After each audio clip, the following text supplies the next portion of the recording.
Hello, everybody, and welcome back to the Chilluminati podcast, episode 231. As always, I'm one of your hosts, Mike Martin, joined by my two beautiful boys, and from Los Angeles, where it's one day the earthquake will send you into the ocean, and I'll never see you again. Dark. Jesse and Alex, how's it going? I'm introspective now. Wow, yeah. Do you think like they'll welcome me with open arms? The sea ocean? peoples, the aliens Silurians down there. Oh, Dude. yeah. Is that how we find out mermaids are real? The ones that I are like hope, half 'cause a monkey mermaids- on a fish. For fish, mermaids are hot. Dude, I'd fuck a mermaid. Absolutely. How though? In what way? I need What- specifics. Actually, we shouldn't. This is the first few seconds. Wait. No, we don't worry about YouTube. YouTube is not what our concern is. I just want to point out for the record, I literally have the very first line of my script for today is maybe something to listen to with the family this holiday season. So just, we're already off to a great start. Just skip this to the point where the episode starts. Hopefully you're listening to this episode before you get to hang out with your family.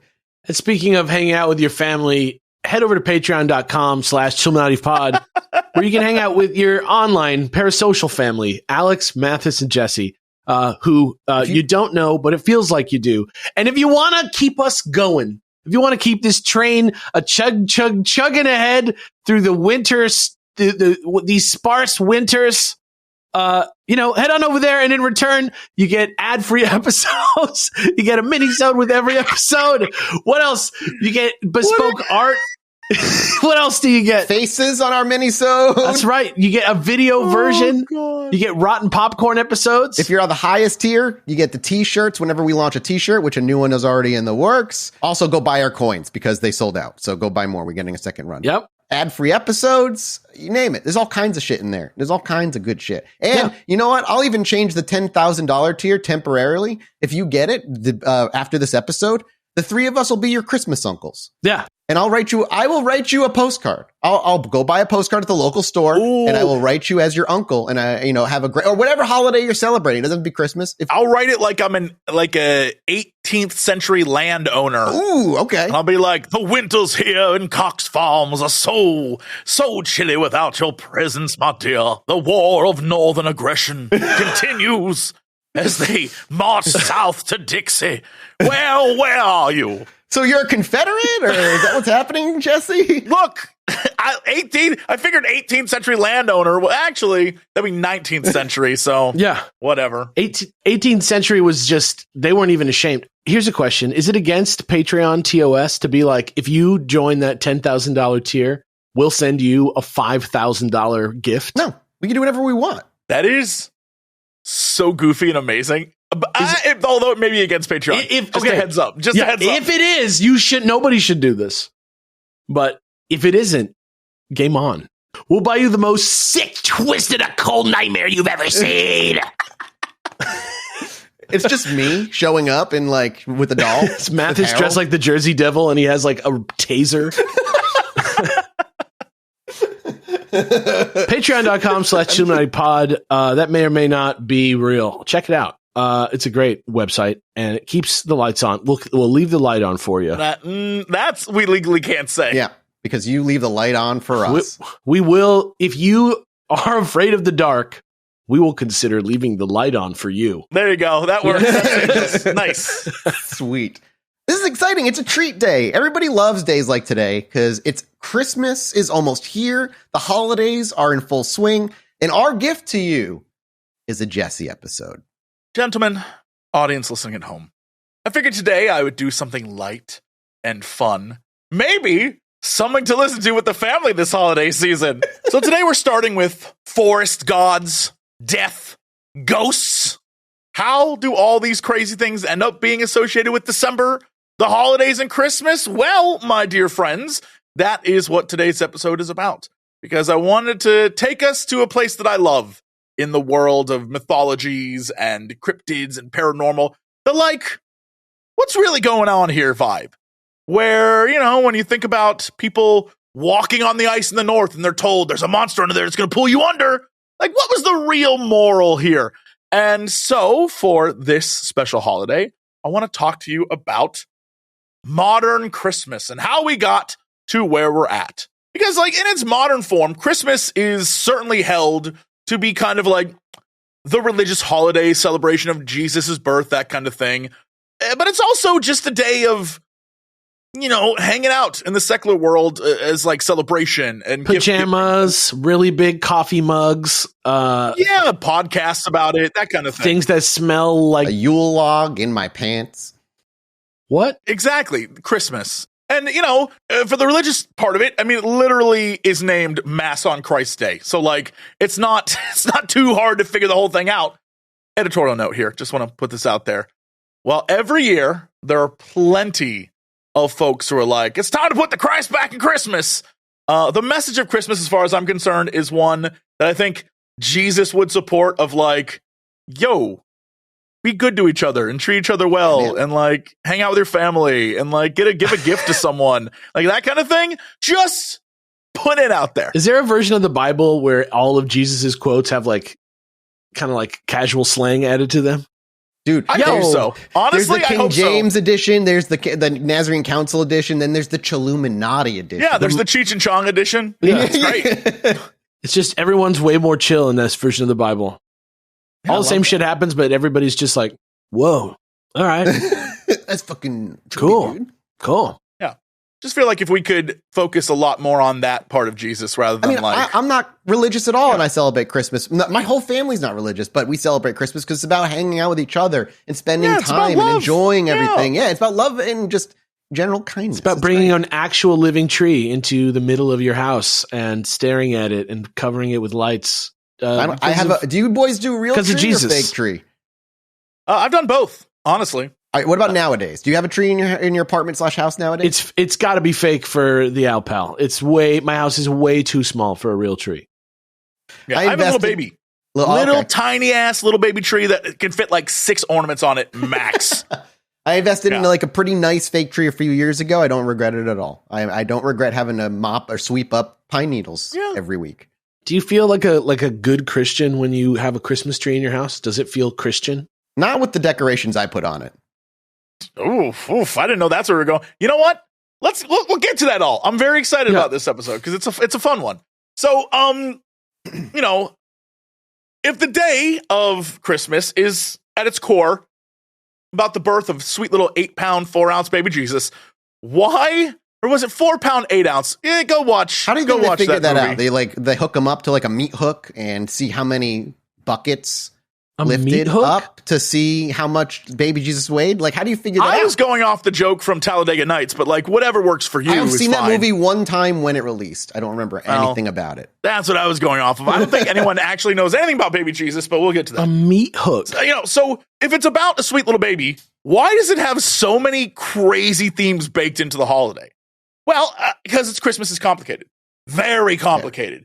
And its history to get where we are today is a long and winding road. And it's one that we're going to travel in this episode, and one that I think starts centuries after Jesus. Sorry, JC, this is not an episode about you.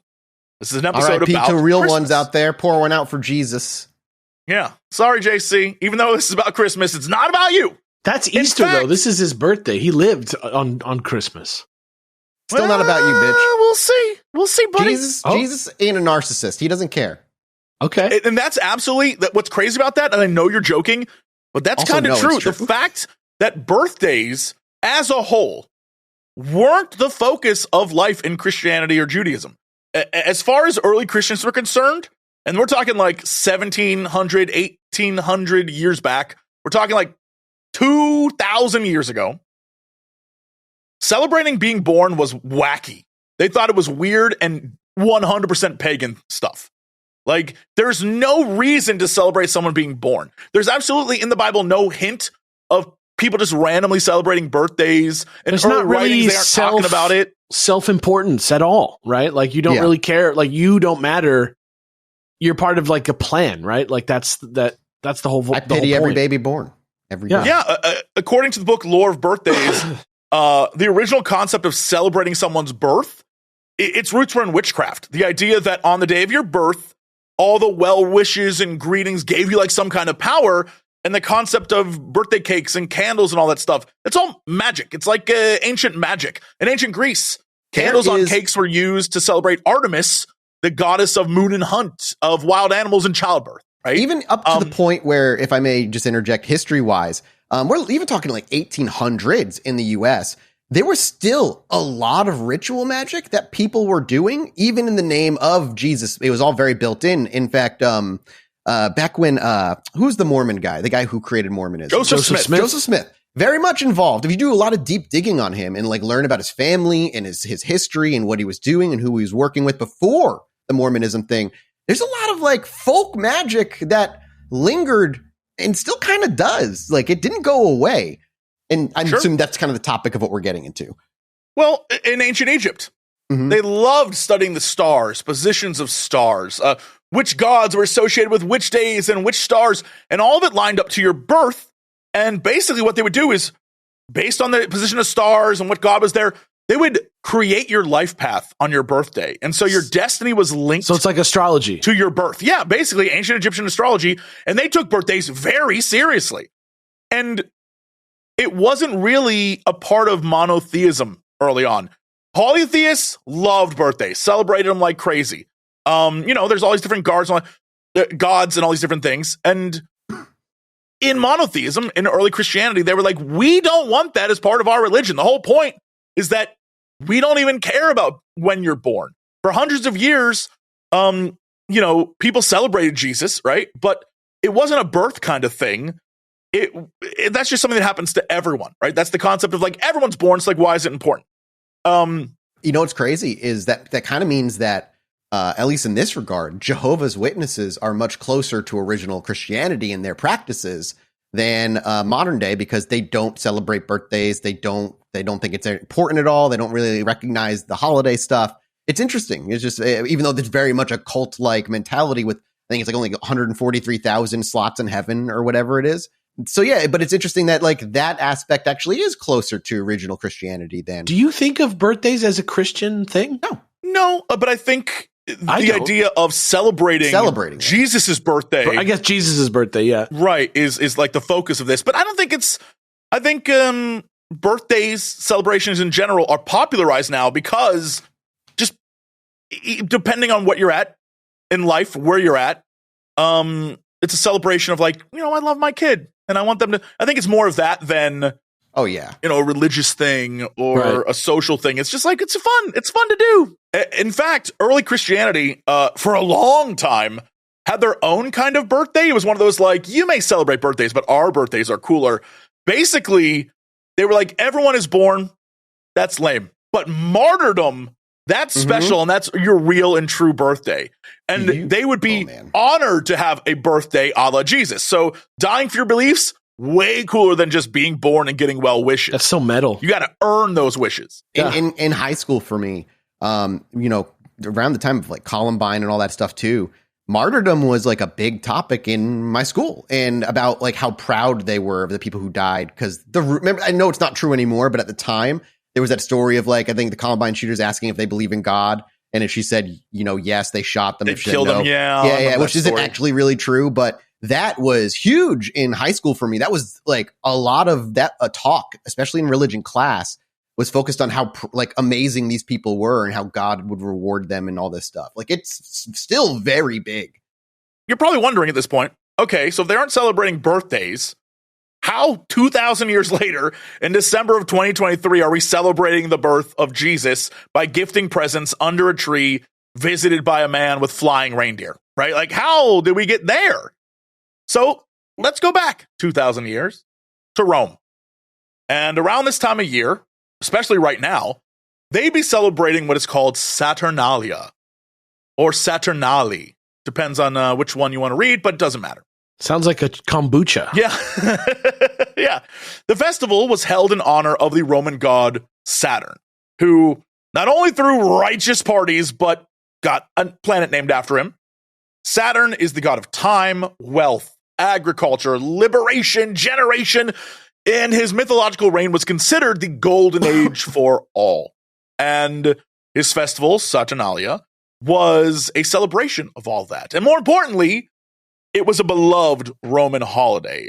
And in fact, it was a Greek holiday before called Chronia, which is Kronos, which was the titan of time and all the exact same things basically as Saturn. I kicked that dude's ass in God of War. And what I love about this is it goes to show something we're going to see today, which is most traditions that we have, even to this day, morphed and changed and adapted from other cultures in the past, and their roots stretch back like thousands of years.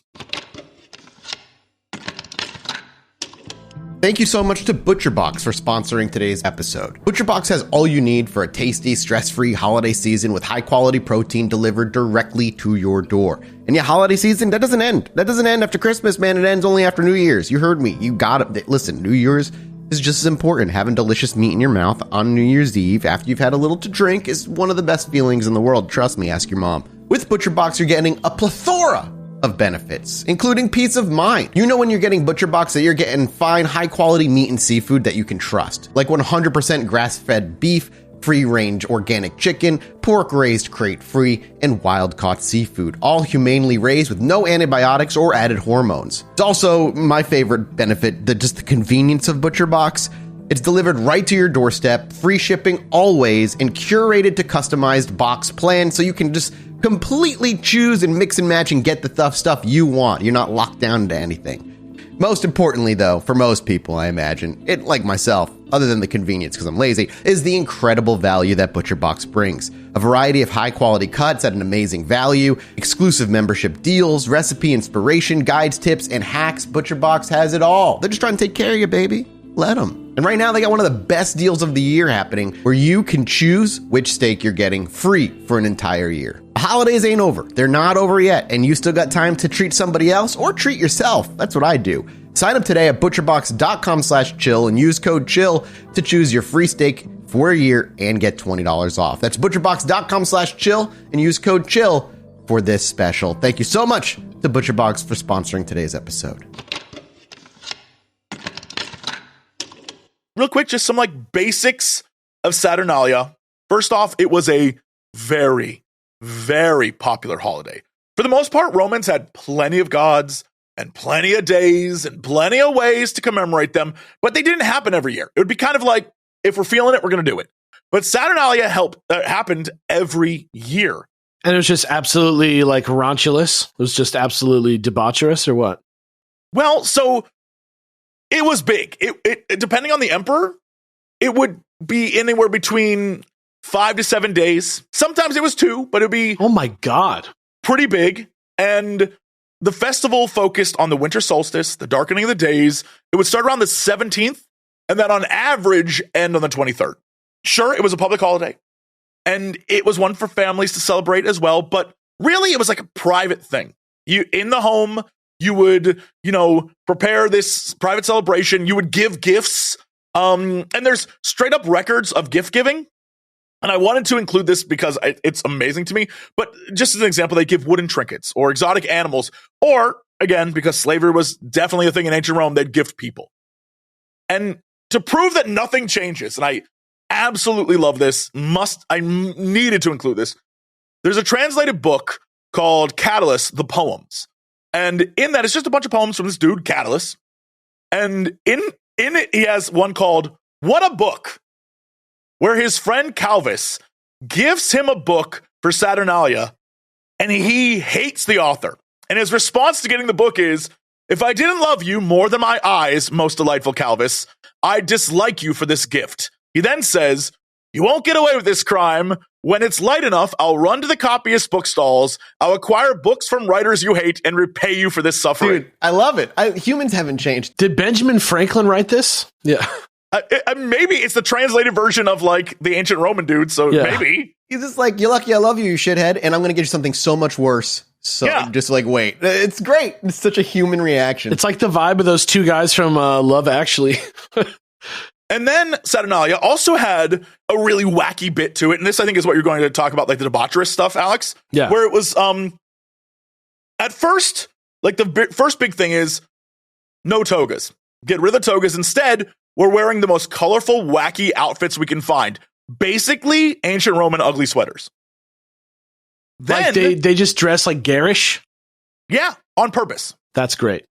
And I would have to imagine, because it's based off the solstice, it's a dark time.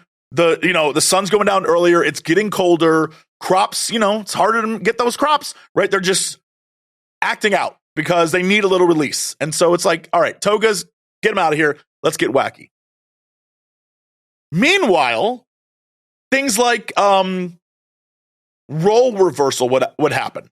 So every Saturnalia, I don't know how much of this is a full role switch, but basically masters would become slaves, slaves would become masters. I have to imagine there was a limit, you know what I mean? Yeah, I don't think they'd be like, yeah, you control everything. I don't think that's what happened, but the masters would serve the slave food or more allow them to make the rules of the house for a day. They're like, gambling. Look, he's doing it. We're giving, look, he's... Yes.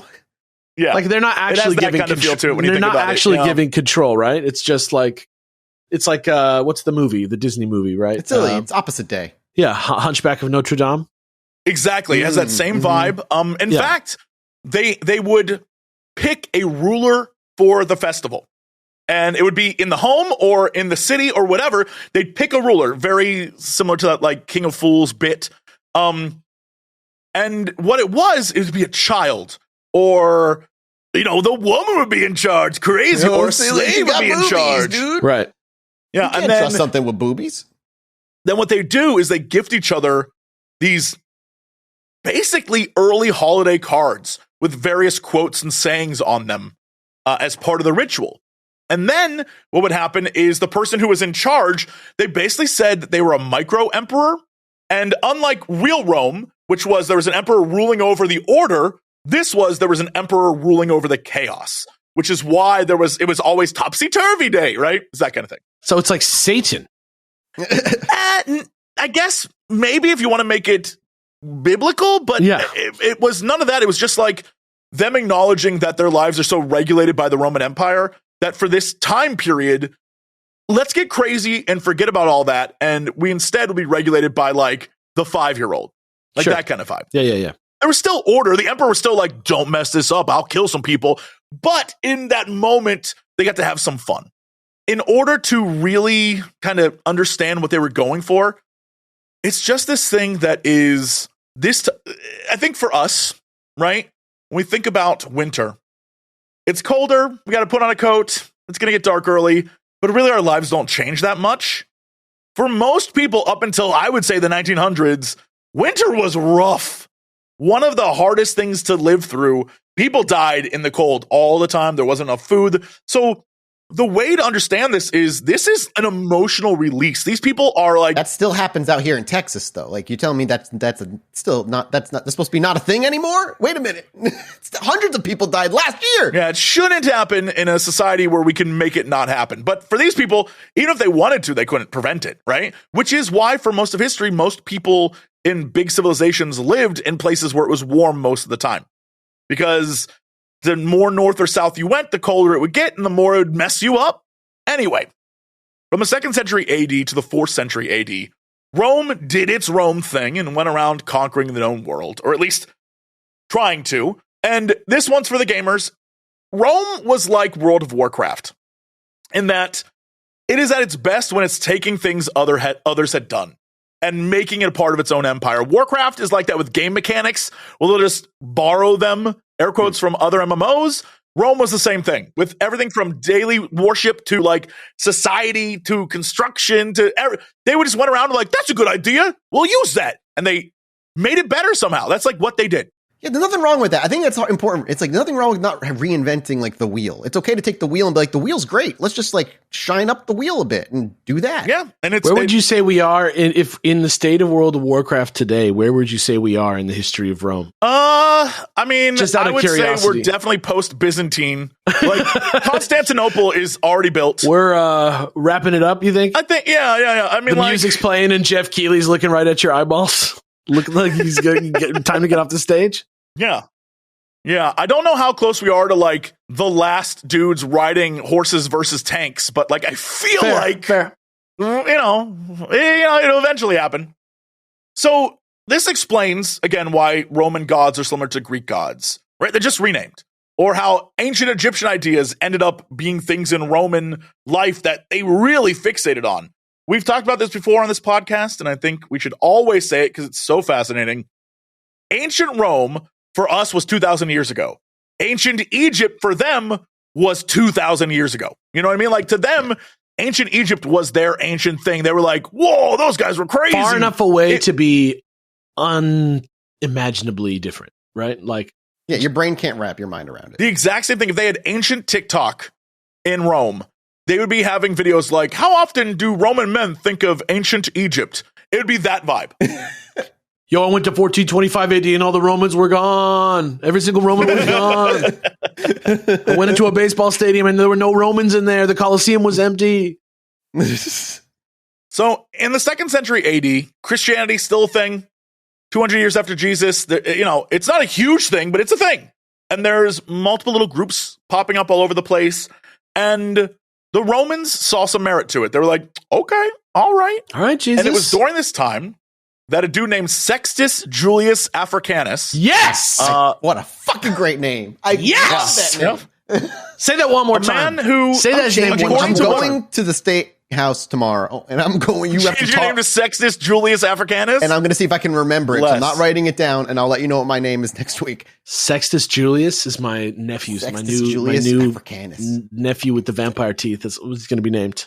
This is a dude that we don't know a lot about, but we do know that he traveled all over Rome, and more importantly, all over the known world. This guy's whole life was, he went to Asia, he went to Europe, he went to Africa, like his name says, and eventually he settles in Palestine. And in 222 AD, he's made the regional ambassador to Rome, and according to Encyclopedia Britannica, he becomes protege of Emperor Severus Alexander, which is also... That's the evil. That's Alexander the Evil instead of Alexander the Great. Severus Alexander. He was a Warhammer emperor. During this time, I think I came across him in Rogue Trader, actually. Yeah, Emperor Severus yeah, Alexander. It's weird. He's got like one of those robo skulls. Yeah. Yeah. He's there for the machine gun. It's pretty crazy.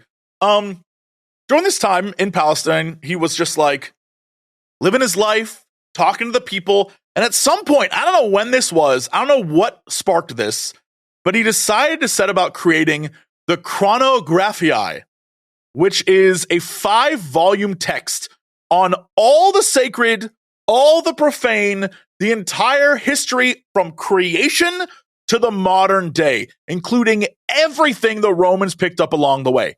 Everything. And we're talking Greek mythology, Judaic history, tribal ideology from Europe, Egyptian and Chaldean chronologies, timelines from the Bible, so much more. Basically, this dude was trying to do what Mathis does with aliens, ghosts, and cryptids and trying to find a way to combine them all into one big story. One big girlfriend. How dare you? I'm just trying to bring truth to the people, trying to lift the veil from your eyes. You're trying to lift the skirts of the cosmos is what you're trying to do.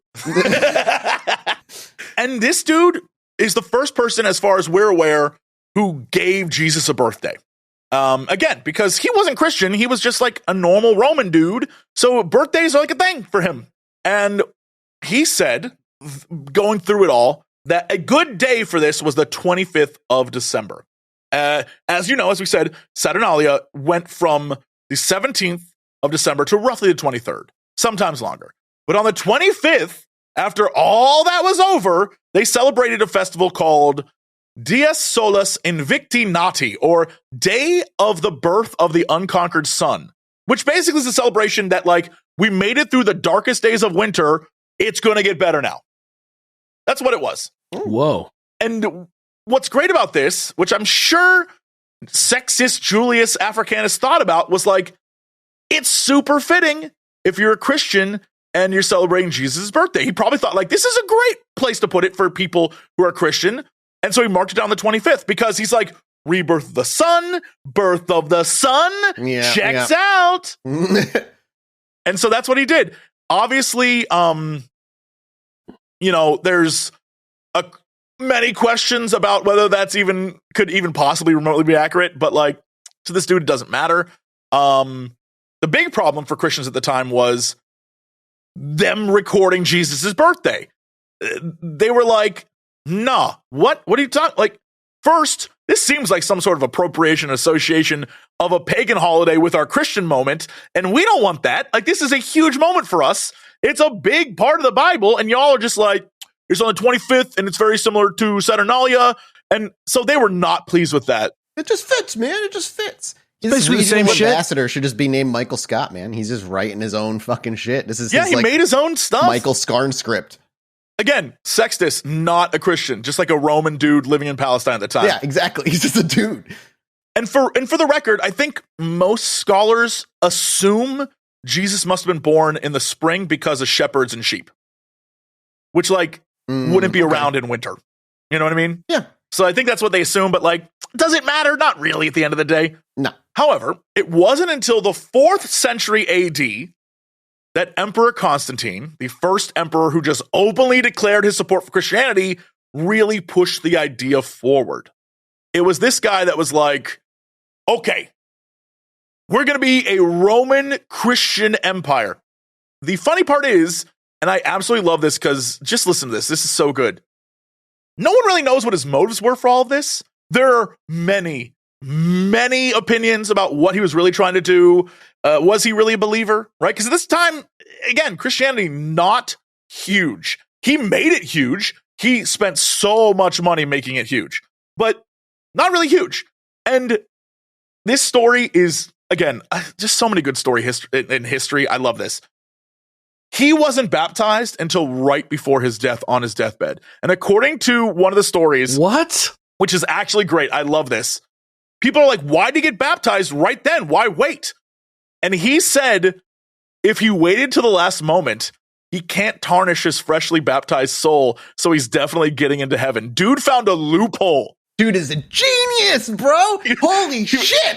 I was like, whoa. He's like min-maxing the rules. I was raised, again, I've said it many times. I was Roman Catholic specifically. But the whole thing is if you're not baptized, your soul goes to purgatory. You just get stuck in the forever waiting room and never get to go anywhere. Doesn't matter if you died from coming out your mom's hoo-ha. It doesn't matter. If you weren't baptized, the rule is purgatory. I mean, that's why if you look at all the famous things like Dante's Inferno or like all the famous texts that deal with the afterlife, most of the Greeks and Romans and all those people, most of them are either stuck in purgatory or they're in the top levels of hell. Yeah.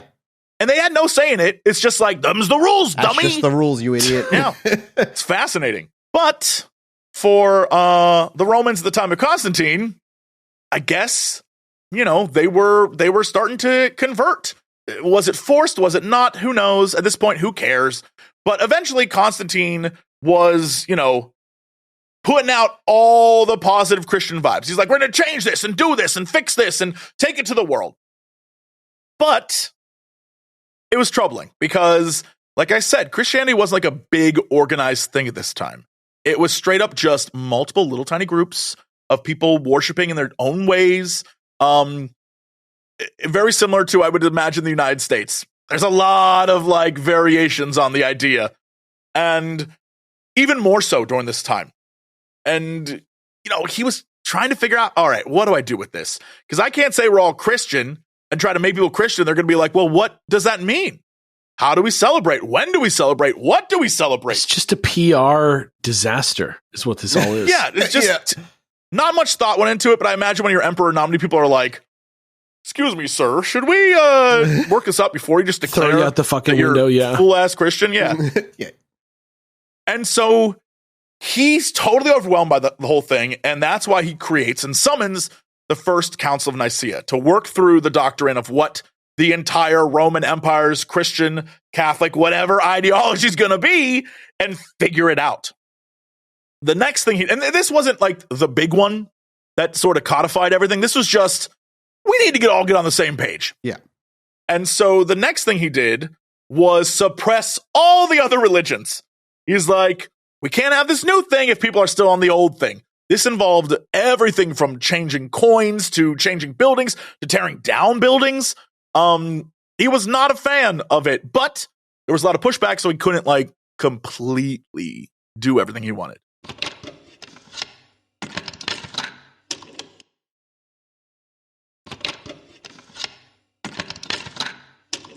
Then, like Rome always does, they kind of went out and pushed it to the people. And the more they conquered, Sure, they took things, but now instead of taking things back and only leaving them with like Roman control, now they were saying, hey, you're Christian. And people are like, what is that? What even is that? How does it even work? And again, another crazy story that I found is that Constantine wrote to all the kingdoms nearby.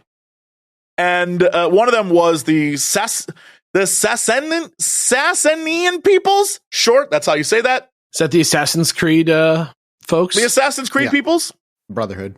And except it's Sass. They're the sassy peoples. Is the Sassanian people. Oh. Anyway. Okay. He messaged them and said, Christians around the world are under Roman protection. Treat them right.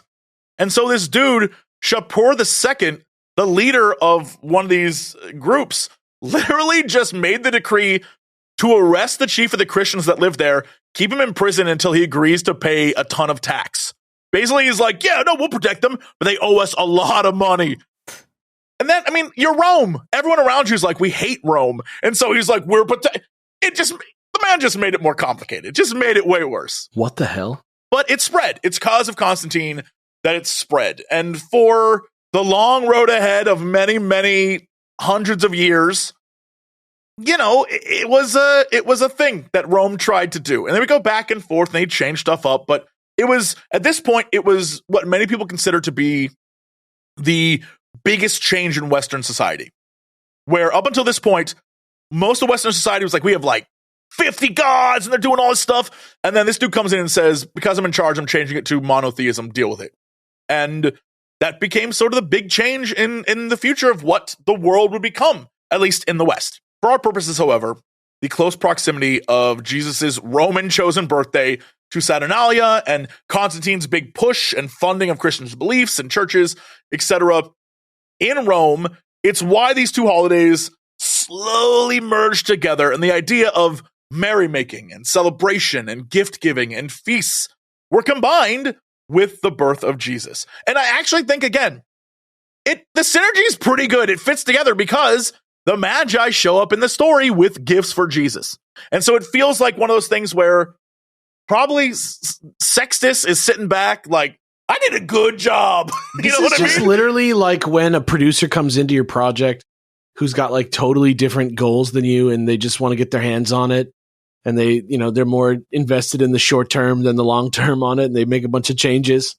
That's the vibe. Yeah, except in this one, the changes somehow like fit with what already existed. And yeah, it's different than what the original message was, but somehow it's just like, okay, it's easier to buy in. I don't know. Maybe that's why it was so successful. It's because it so easily adapted things that already existed that it was so successful for people to embrace it. Because they didn't have to really change much about what they were doing. It was just the focus of what it was. I honestly don't know. It's fascinating to me. I was looking it up because I swear I thought Constantine was given sainthood because of his actions and stuff. And the Orthodox Church apparently is considered a saint, but he is not considered a saint elsewhere, though some kind of consider him like an unofficial saint because of him, Christianity was able to flourish. Sure. That's interesting. I was just curious. I'm sorry. Just random fact that I No, it's good to know. If we're historying this episode, let's do it. I am just curiosity.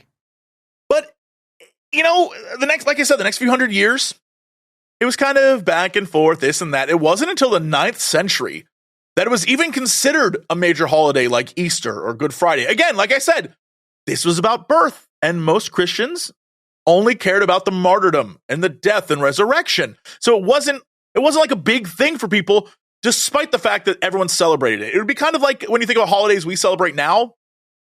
Think of one that you're kind of like, all right, like I'll take the day off, but like I don't care. Yeah, exactly. You know, it's like that kind of thing. Yeah. Also, last bit. Here we go. His mother, Helena, did become a saint because she was responsible for his conversion. And because of her efforts to discover the true cross, she is considered the patron saint of archaeologists and new discoveries. Which also, having Catholics have saints and saints being like specific to things and praying to certain saints for certain things, I didn't know that was weird until like I got out of like, you know, stepped out of the Catholic school and stuff. And that's very, in my opinion, it's very pagan-esque in that you are praying to these specific people who kind of wield God's power through them in this kind of supernatural way. Like if you lost something, there's a saint that you pray to help you find whatever you lost, like that kind of thing. I mean, even in this country, even though it 100% isn't about the actions that occurred, St. Patrick's Day. Same thing. We all celebrate it, whether we acknowledge St. Patrick and getting snakes out of Ireland or not. We're all like, green beer, green shirts, let's get drunk. It's a celebration of that dude. There's no way Halloween is like traditional, right? Like just like packaged branded candy. I actually don't really know. Yeah, I don't know the origins of Halloween. Oh yeah, but like All Hallows Eve, that whole thing. I mean, it's a thing that exists. Day of the Dead. But again, that also relates kind of to Christmas, and we'll get there, which is crazy. So as Rome expands, they brought more and more of their traditions and customs into the fold, and those customs over the next 300, 400 years morphed the celebration again in ways that we consider Christmas to be today. The Christmas tree, for example. How on earth do we end up with a tree as part of Christmas? Well, legend is that Scandinavians and Northern Europeans who were converted to Christianity just continued to use them because at the time it was used to scare away evil spirits and to house, like they put baubles and stuff in it, but at the time it was like food and things for birds to eat during winter. And they just converted it. It's like, yeah, instead of scary winter demons, it's the devil. We'll scare away the devil. And there's like a lot of different variations on that in that story. And I'm sure there's a million different versions of where it really came from. That's kind of the vibe. The first actual recorded information we have is from the Renaissance humanist Sebastian Brent in 1494, who basically says that people would start placing fir tree branches in their houses. And the idea of bringing it indoors, as far as I can tell, is because of a popular play in the Middle Ages about Adam and Eve, where they use a fir tree to hang apples to represent the Garden of Eden in the play. And so people were like, oh, that's fun. Let's bring it inside. So that's what the tree is? The ornaments are apples? Yeah. From the Garden of Eden? It was the play. Yeah. It was a popular play in the Middle Ages. So the Christmas tree is Christian imagery? Yeah, because in the that's fucking crazy. In Europe, they didn't have, like in the winter, they don't have trees that they can hang. There's not like, it's not like there's palm trees or trees. It's fir trees. That's it. That's all you got that are alive in the winter. So if you're doing a play about Adam and Eve, you're putting that down and it becomes a symbol of kind of what they were doing. That's crazy. Over the course of the 1600s and 1700s, it became more and more of the tree we know today. And the symbolism about the tree, it all sort of like went from, oh, this is a thing we're using in a play because it's all we have, to we're going to tie stuff to it to make it more justified. So adding a star, adding candles, all those different things were added to it to make it more relevant to the holiday. Because originally, again, it's just what was there and it was used as symbolism. It's kind of like when you think of the devil, right? If you are religious in any way, or you just know of Christian imagery, most images of what we think the devil are come from paintings and books and anything but the Bible. It's all expanded universe stuff. Like it really is. It's all additional things added. And I stand by my statement. I would fuck Satan. He's hot. I would fuck Satan. In the Bible, he's the most beautiful. Like but there is no, and then Satan turned into a hoofed creature that's red, and he's like, yeah, I'll poke you with my stick. Like that doesn't exist. No, doesn't that imagery though come from Book of Revelations, where there's descriptions of like the beast, and maybe people are mixing kind of like that and Satan? Oh, sure. There's definitely some, again, Book of Revelations is fire. You got to read it. It is such a, one of the coolest things. It's comic book level. The only it's part wild. of the Bible when I had to read it, like growing up as a kid, that I was like, this shit's cool. What the fuck? Yeah, is it's this? pretty crazy. But I think most of it comes from people probably taking that as a starting point and then painting it, or Miltoning it, right? Where Milton has this whole crazy ass, like, this is what the devil looks like now, like that kind of stuff. It's all fan fiction at this point, which is fascinating to me. So then, once we have this sort of tree thing going on, right, we get closer to what Christmas is today. And the reason why I'm like stressing all of the connections to winter solstice and the combining of beliefs and the inclusion of people from Northern Europe and their interpretations and all this stuff, the gift giving, the merriment, all of it being associated with Jesus' birth, is because this was all, again, in the winter. And like I said before the 1900s, or I guess today in Texas, winters were terrible. You weren't celebrating because it was like a fun thing to do. You were celebrating because you were relieved that, one, you were living through just how hard of a winter it was. 2, you were trying to forget how terrible it is in winter because you're like, well, we got beef jerky and hardtack for another 2 months. Or, you're just trying to celebrate and have a release to what's going on. It's just one of those things that works. It just works. It's like a balanced activity that's in harmony with how the world works, right? That's the whole point. Yeah. Absolutely. Which saint do you think I need to pray to for a stable power grid in Texas this year?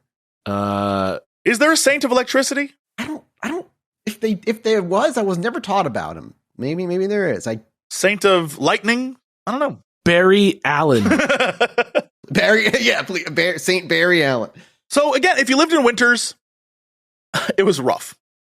It was really rough. Chances are sometimes you didn't live through winter at all. So a lot of these celebrations were taking place when it's cold, it's dark, you're low on food, you're high on booze. And it's not just the celebration of, the birth of Jesus or whatever. It's the celebration of making it through another winter and laughing in the face of death. And you can say Jesus being born adds to that, right? And one of the things people would do when laughing in the face of death or darkness is scaring the crap out of each other. It's a spooky time. There's ghost stories. That's why Christmas ghost stories are famous. They're some of the most famous ones because during this time period, everyone gets together. It's gift-giving focus. There are children present. And children, and I think most of us love to get scared at some point. The scary story is popular for that reason. It's exciting, yeah. And one of the oldest traditions around the winter solstice was the wild hunt. This concept of a pagan concept, by the way, of ghosts, of this ghostly procession across the sky during the winter solstice. You could look up and see it. Now, could it be Aurora Borealis? Probably, but it's this idea of just ooh, we're gonna get you. Beowulf is literally the oldest surviving horror story, potentially ghost story from this type of celebration. Definitely if you don't know what that story. is, yeah, it's a Scandinavian tale about a prince who fights the monster Grendel and has tons of Grendel is literally described as a spirit or death shadow gliding across the land. So cool.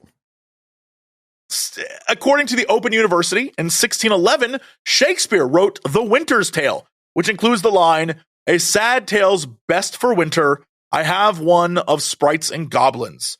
2 centuries later, Mary Shelley, as a teenager, writes a snowy wasteland story called Frankenstein, and it becomes one of the most popular stories in the world. She was a teenager? I did not know She was a teenager when she wrote that. She's supposed to be 19 years old or 16 years old or something. And she got challenged to a contest to write the best story, and she wrote that. Yeah.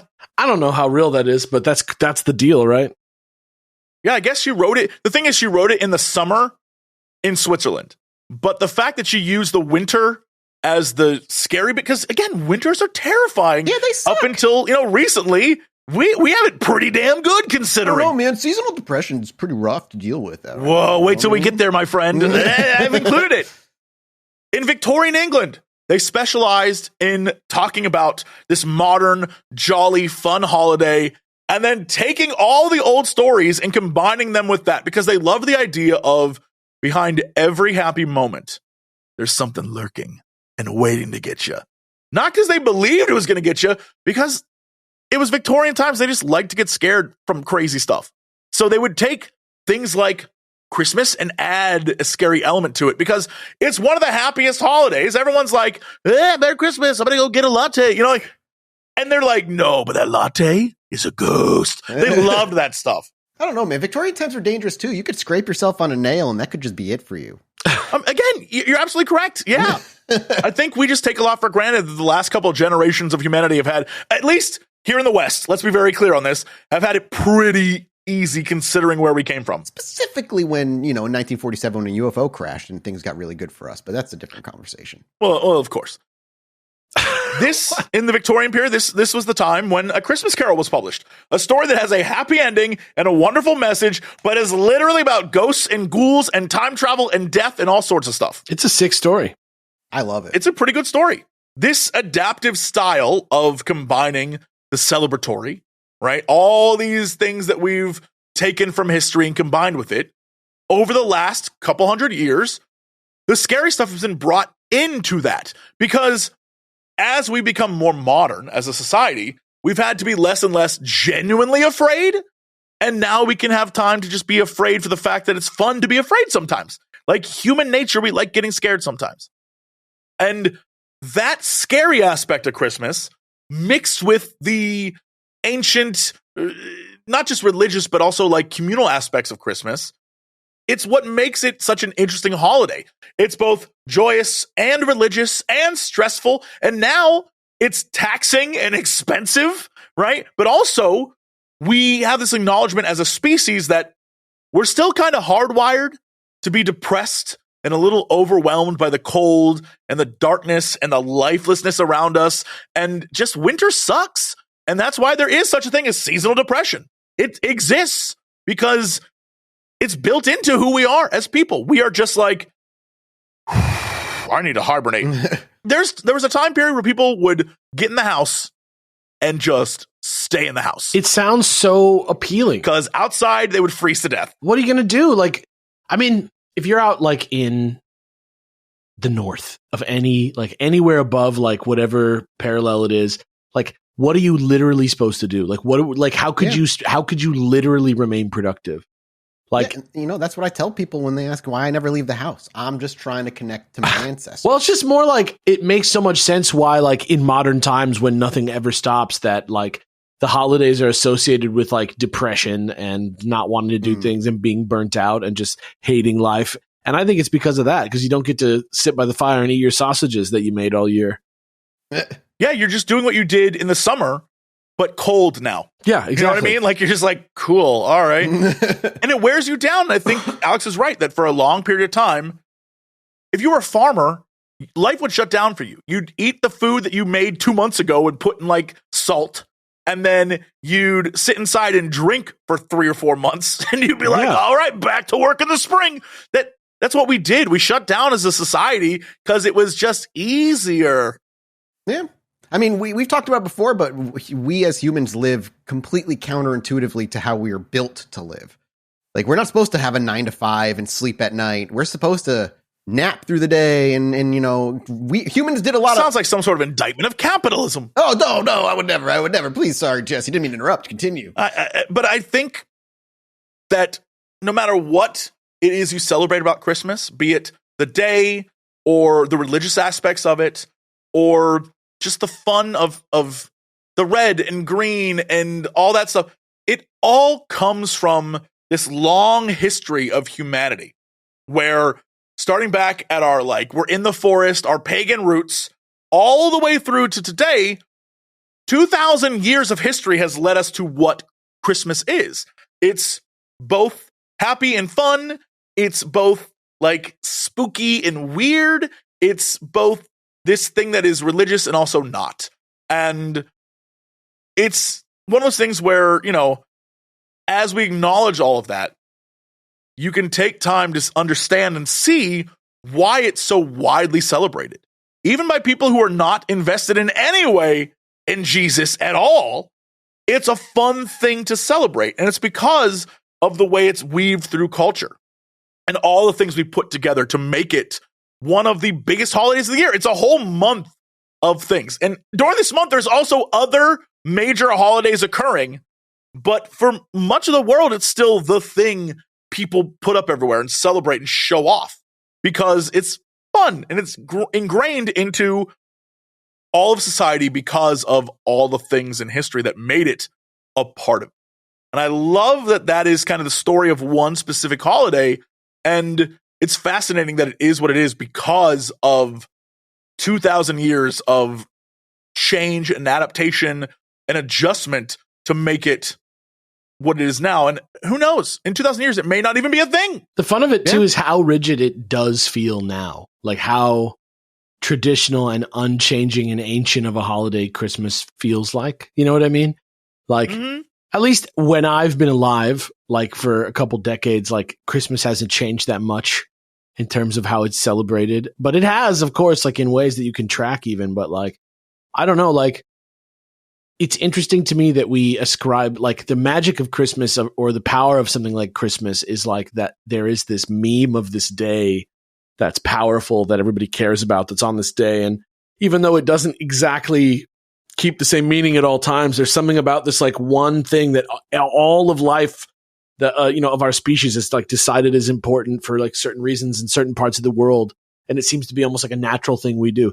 Interesting. I don't know. Interesting. There's a lot, like, not to get too, like, introspective on humanity, but it's interesting looking, like, there's a lot of humanity that you, like, look at now, and you're like, oh, that's actually just kind of the same as it was 1,000 years ago. We just have technology instead, like, even America, as an example, is what I would consider an empire, in the same way that Rome may have been. They had states, they had, their own individual. We have way more freedoms, obviously, than maybe Rome did back then, but we kind of always... They got the winter off, though. Just saying. That's true. They got more days off than we do. That's real. Humans always kind of fall into similar roles of like, there's the serfs. Now there's just the lower class, the people who, don't in capitalism are just kind of getting fucked. And now instead of having like the merchant like class, now that's like where middle class kind of is. That upper middle class area is like the merchant class, quote unquote, where they get some of the finer things in life, but they don't live in a castle like the fucking king does. They might have a bigger house, but they don't live, like hand over. Yeah, they're not a duke. Yeah, exactly. And we still have all that now. We just call it different things. It's all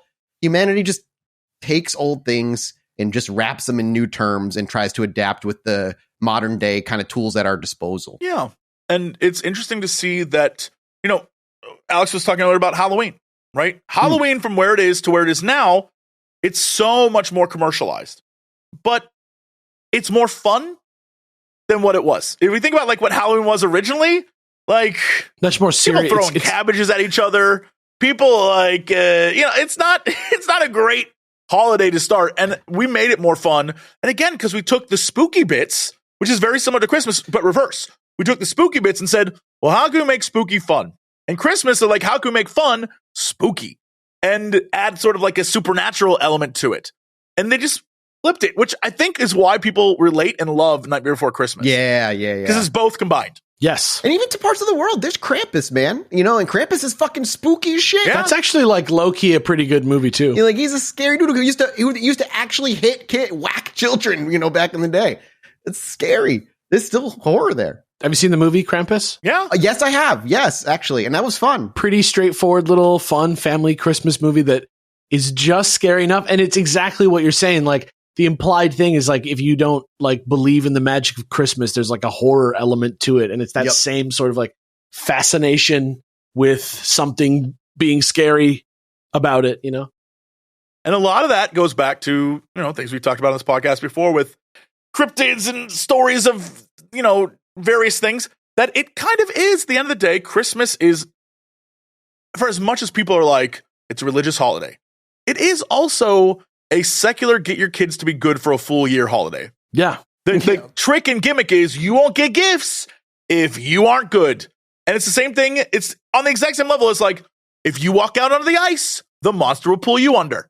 We literally have Elf on a Shelf now where parents can be like, it'll watch you. Watching you. It's just like, it's really creepy. It's almost like like adding horror to a meme in culture is like the same as like putting a thumbnail of somebody like in front of it to like get you to like remember it and pay attention to it. Yeah. For our podcast listeners, Alex is making the surprised open mouth face that you see on pretty much every very popular YouTube video out there. Well, thank you, Jesse. That's a great topic. I appreciate that. I love the history of like pagan like practices and rituals mixed in with Christianity as that turning of the times. It's fascinating because there's so much of like saint worship in some ways built from people who were still practicing pagan prayer, but like disguising it under Christianity so they didn't get in trouble. That also like mixes in as a whole other topic. And it also speaks to humanity in general, the idea that the reason why Christianity took off and became as popular as it wasn't because it was like forced on people. It's because they mixed it with other things on the low. And so people can be more accepting of what it was. And that's kind of what humanity should be doing at all times. Like, look, you and I disagree. Where can we find consensus on this and like figure it out? And that's what they did with most things in history. Christianity is just one example for this topic, but most things in history were like, okay, we're in an impasse. How do we fix this? It's either that or they kill each other. No, it's like, we've killed a lot of you. It hasn't worked yet. Can we find a middle ground? If the answer is no, back to killing each other. If the answer is yes, all right, we can kind of move on. Yeah, it's wild, but that's humanity, baby. Yeah, for better or for worse. Well, thank you guys, everybody, for listening. Enjoy your holidays. May they be fun, safe. Hope you get everything you want. If you're getting anything, I hope if you're not getting anything, you just have a good, relaxing day for that day. Merry Christmas, everyone. You know what? On that, we're out of here. Patreon.com/ChilluminatiPod for the minisode this week. Patreon.com/ChilluminatiPod, everyone. Anyway, me and my wife were sitting outside indulging on our porch one night, enjoying ourselves. I needed to go to the bathroom, so I stepped back inside, and after a few moments, I hear my wife go, "Holy shit, get out of here." So I quickly dash back outside, and she's looking up at the sky in awe. I look up too, and there's a perfect line of dozen lights traveling across the sky.